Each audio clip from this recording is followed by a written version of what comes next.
Welcome to this explainer on what we're calling the architecture of potential. Think for just a second about those rare visionary people out there, the ones who seem totally unbounded in their thinking, while, the rest of us kind of stay safely within the lines. Well, today we're diving into a really powerful metaphor from our source material that explains exactly why that happens. It's a concept that really forces us to look closely at how we actually build the limits, or conversely, the boundlessness of the next generation.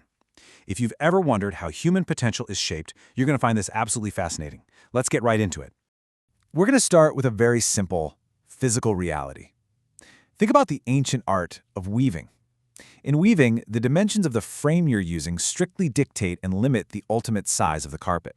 That frame is rigid. It's absolute. If you're working with a 3x5 wooden frame, well, you simply cannot weave a carpet that's any bigger than that.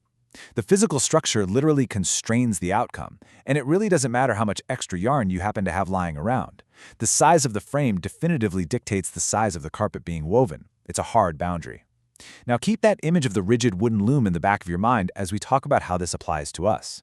Because when you contrast that rigid wooden frame with the human mind, things look very different. Unlike a woven rug made of physical thread, the human brain is just this incredible marvel of neuroplasticity. We're talking trillions of neural connections constantly adapting and growing. So by its very nature, human capability possesses a boundless quality. It is absolutely endless. We are literally designed to learn, invent, and imagine without any fixed borders. But if our minds are naturally without limits, why do so many of us feel so restricted?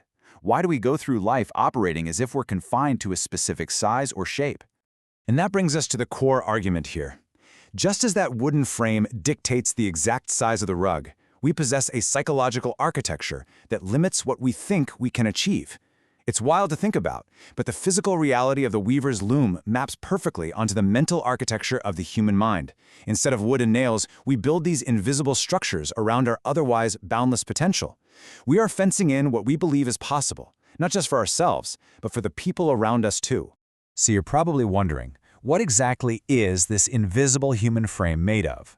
I mean, if it's not constructed of physical materials, what forms its edges? Well, it is constructed entirely out of our fears, our doubts, and our self-imposed limitations. Think about a kid who is just enthusiastically painting away, only to have an adult casually drop a comment like, art is just a fun hobby, it's not a real career. Right?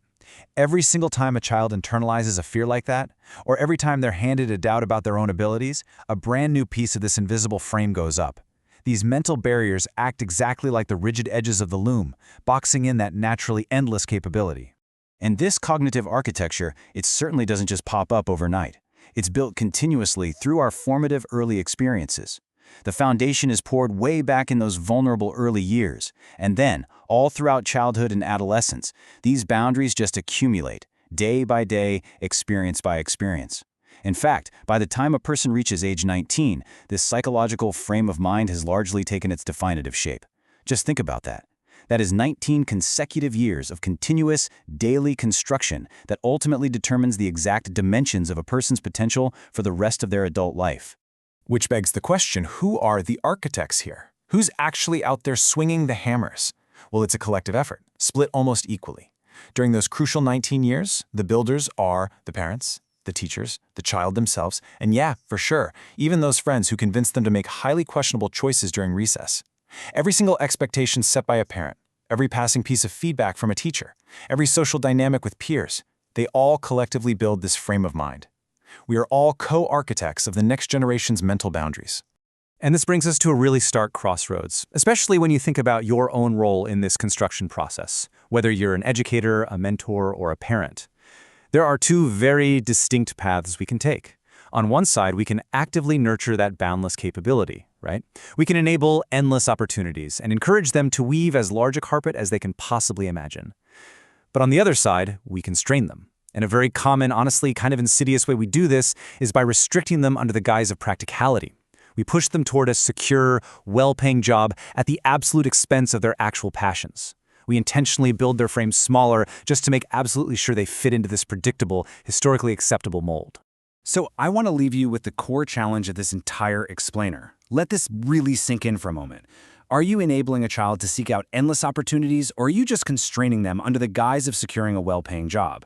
Are you building a frame that actually empowers them to weave a masterpiece of limitless proportions, or are your own fears and doubts secretly boxing them in?